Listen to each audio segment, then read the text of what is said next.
It's not what you think. All of the students there are pretty active, in their own sort of way. It's geared towards students that can still get around and learn, but just need a little help, in one way or another. Your father's right, and many of the graduates of the school have gone on to do amazing things. A person doesn't have to be held back by their disability. One of my colleagues in another hospital is a graduate. I don't care. A person doesn't have to be held back by their disability. That's what a disability is. I mean, I guess. I don't know. I don't have a disability, but I assume it can be hard to work with them. I really hate that something so important was decided for me, but what can I do about it? A normal life is out of the question now. How is there such thing as a normal life when everyone's different and lives life differently? It's funny, I'd always thought my life was actually kind of boring, but now I miss it. I want to protest. I want to blame this lack of reaction on shock or fatigue. I could easily yell at something now, something about how I can go back to school anyway, but no. I don't say anything. The fact is that I know now it's futile. I look around the room, feeling very tired of all of this. The hospital, doctors, my condition, everything. I don't see anything that would make me feel any different. There really isn't a choice. I know this. But the thought of going to a disabled school, what are those even like? As much as I try to put a positive spin on this, it's very difficult. But let me try. A clean slate isn't a bad thing. That is all I can think of to get me through this. At least I still have something. Even if it's a special school, it's something. It's a fresh start. My life isn't over. It would be a mistake to just resign myself to thinking that. And at the very least, I'll try to see what my new life will look like. That's at least one way to look at it, I guess. Ooh, music is back. I like the music too so far. Ooh. Act 1, Life Expectancy.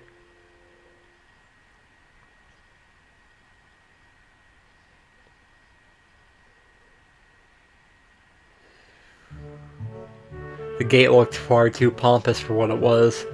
I mean, I guess it does look fancy, doesn't it? In fact, gates in general seem to do that, but this one especially so. I can't tell if this is an actual picture of a gate or they tried to draw one. I think it's the actual picture. Red bricks, black wrought iron, and gray plaster assembled into a whole that didn't feel welcoming at all. I almost said grain plaster. I wonder if it looked like what a gate for a school should look like, but couldn't really decide. Probably no. I don't know, it was a prestigious school, maybe. Of course, I didn't want to get stuck on thinking about the gate for too long, so I entered through it with a brisk pace that felt surprisingly good. Moving forward feels good. Yeah, never move back. So I walked towards the main building of Yamaku Academy with this brisk pace. I'm alone, as my parents are taking my stuff to the dorms, and there's supposed to be someone waiting for me.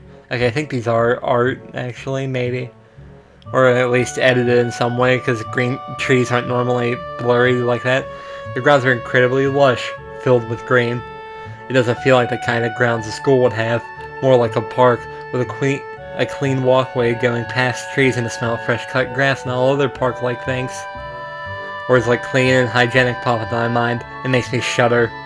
I shake them off. Stay open-minded now. It's your new life. You have to take it as it comes. That's just how life is sometimes. That's what I tell myself. A few big buildings loom behind the leafy canopies. Too big and too many for just a school. Everything seems off. It's different from what I thought I knew about schools.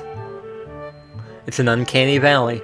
Even though I was told this is my new school, in the back of my head it doesn't feel like one. I wonder if the feeling is real or caused by my expectations of a school for the disabled. Speaking of that, I don't see anyone else here. It's kinda eerie. It might be in class or something, or inside. It makes me wish there was somebody here so I could anchor myself to something tangible instead of having this feeling that I stepped into another dimension. The trees hum with the wind and the green hues flashing all around me catch my attention. It makes me think about hospitals again. How they say that operating rooms are painted green because green is a calming color. So why am I feeling so anxious despite all this greenery? I thought blue was the color that represented like calmness. Only after I stand in front of the haughty main building, I surprised myself by realizing why the gate bothered me. It was the last chance I had to turn back, even if I had no life I could return to. But still, after entering, there's absolutely no way I could go back anymore. What's a yellow spot on the wall? Is that one of the windows lit up? But that wouldn't make sense to show like that at daytime. Feeling nervous and with this realization set in my head, I open the front door. A tall man with bad posture notices me as I enter. We're the only people in the lobby, so it's only logical. You must be Nikki? Nakai. So you are. Excellent. I'm your homeroom and science teacher. My name is Matao. Welcome. We exchange a handshake that is neither firm nor sloppy, and he looks at his watch. The art is interesting. Head nurse asked for you for a brief check-in visit, but there's no time for that now. Oh, should I go later? Yes, afternoon is probably fine. We should get going and introduce you to the rest of the class. They're waiting already. Waiting for me. I don't really like being the center of attention, but I guess it's inevitable in a situation like this. Somehow, not knowing what is waiting for me makes me feel really nervous. Thinking of this, I must miss what the teacher is saying. Do you want to introduce yourself to the course? To the class? Yeah, of course, or why? Yeah, of course. Yeah, sure. I mean, isn't that normal? Of course, but not everyone likes to be at the center of attention. I don't either, but it's normal to introduce yourself. I'm probably one of those people, but I guess I should be the one to give the first impression of myself. Right, but it's no problem. Let's go then. My heart is pounding in my chest and it keeps me thinking about my condition as I follow the teacher up the stairs. The third door down the third floor corridor is marked as a classroom for class 3-3. Class 3-3. I don't know how to say it. Matu opens the door and enters. Good morning, everyone. Sorry I'm late again. I hesitate for a split second at the door, freezing on the spot. Get a grip. This is a big step. I know that, but there isn't any point to worrying so much about it. At least not this soon. I follow the teacher into the classroom and look around, partially so I won't have to meet the curious gazes of my new classmates. I was just looking to see. One has a bandage on his ear, one has a bandage on their hand. Huh. I follow the teacher. Oh wait, I already read that. It's pretty spacious. The ceiling is unusually high, and there's lots of space left over around it in between the desks. An entire wall taken up by blackboards, and the high, old-fashioned windows only make it seem larger. Apparently you pronounce his name Muto-o. Muto-o. The students' desks are just standard wooden desks with a shelf underneath for books and wooden chairs with metal frames. Simple and efficient. Muto-o. I don't know. I stop walking in front of the classroom and face the other students. They all look normal, like students in any other school, but then, why would they be here? They're probably like me and have something wrong with him, only it's just not immediately obvious. Then I notice that one of the girls seems to be missing the thumb of her right hand. It's a little jarring. It happens. Despite the natural tendency to listen when someone's talking about you, I tune out the teacher's speech halfway through while he introduces me to the class. I thought we introduce ourselves. I do like how it's doing this panning thing across.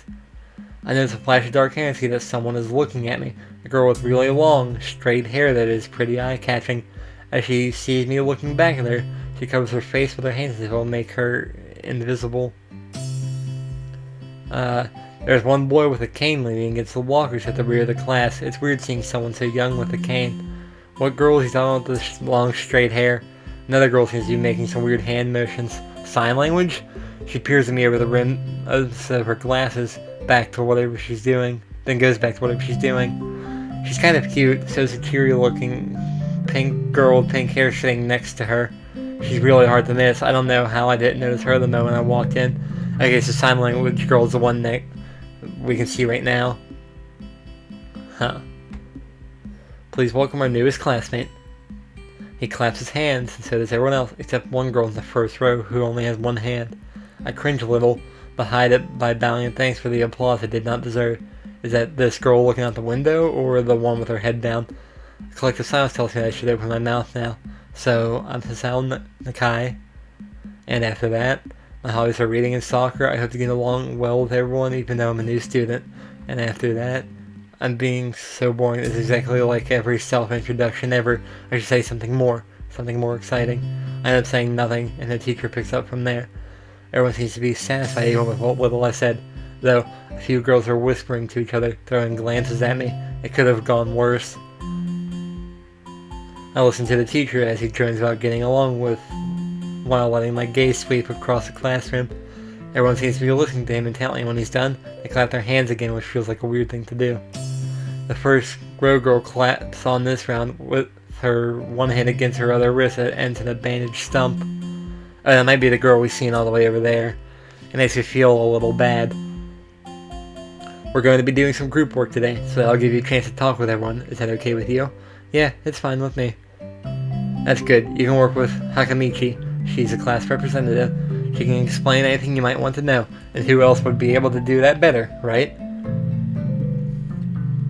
How could I know? The teacher passes out the day's assignments and announces that we will be working in groups of 3. Hits me that I don't know who Hakamichi is. Slow. The teacher seems to catch my helpless expression. Oh, right. Hakamichi is right there. Shizune Hakamichi. Oh, it's the pink-haired girl. As he calls out her name, the cute, bubbly-looking girl with bright pink hair and gold eyes waves her hand at me. I take a seat next to her by the window. I do like her eye color. Hey, I guess you're Hakamichi, right? It's nice to meet you. Ha ha ha. What? I'm caught off guard by her laughter. It's nice to meet you too. But I'm not Hakamichi, I'm Misha. This is Hakamichi Shi-chan. Huh? Oh. Giggling, Misha points to the girl next to her, the one I saw using sign language before. It looks like she has been staring at me this whole time. She nods once nonchalantly to show that she acknowledges my presence, but only barely. She has short, yet carefully and neatly brushed hair, a pair of oval-shaped glasses bounce on the tip of a dainty nose, and dark blue eyes that seem to alternate every few seconds between analytical and slightly bored. I do like the bluish color. It's nice to meet you. That could be biased since blue's my favorite color. She immediately looks at me, who smiles and makes a few quick gestures with her hands.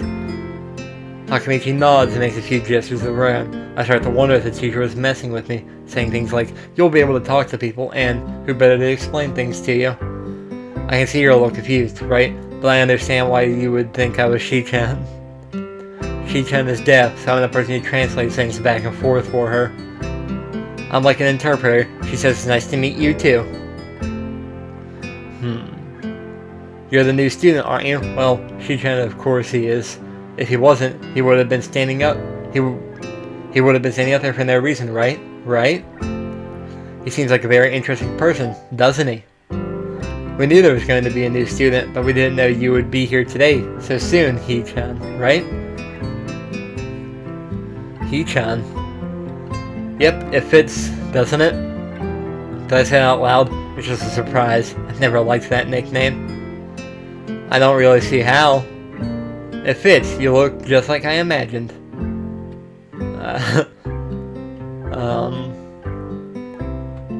Dots. Yeah, you look just like a He-chan. I wonder why everyone seems to think so. Hakamichi taps her fingers on the desk to get Misha's attention. They gesture back and forth to each other excitedly, their hands a blur. Misha seems a little overwhelmed.